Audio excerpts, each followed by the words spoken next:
नमस्कार मंडळी, मी आहे संकिता आणि आम्ही निघालोय अष्टविनायक दर्शनाला आणि आत्ता आम्ही आलेलो आहोत मोरगावमध्ये मयुरेश्वराचं दर्शन घेण्यासाठी। इथे आम्हाला थोडं लाईनीमध्ये उभं राहायला लागलं, पण 5 ते 10 मिनिटातच आम्हाला गणपती बाप्पाचं दर्शन मिळालेलं आहे।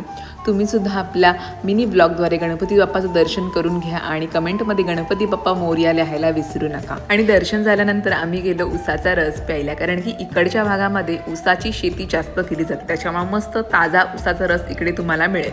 ह्याचा पूर्ण व्लॉग मी केलेला आहे, तो माझ्या यूट्यूब चॅनलवर अपलोड केलेला आहे, संकिता पाटील व्लॉग। इथे तुम्हाला सर्व अष्टविनायक सिरीज पूर्ण बघायला मिळेल, समोर लिंक आहे, जाऊन नक्की। आणि मग आम्ही पुढच्या प्रवासाला सुरुवात केली। मग गेलो आम्ही सिद्धटेकला सिद्धिविनायकाचं दर्शन घेण्यासाठी।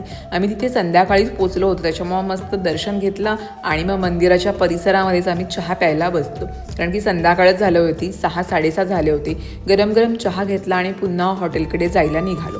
एकूण 4 गणपती आज आम्ही पाहिली होती। प्रवास खूप जास्त होता, त्याच्यामुळे थोडं थकायला झालं होतं, म्हणून लवकरात लवकर आम्ही हॉटेलला गेलो, फ्रेश झालो आणि लगेच जेवायला गेलो। मस्त गरम गरम जेवण करून घेतलं।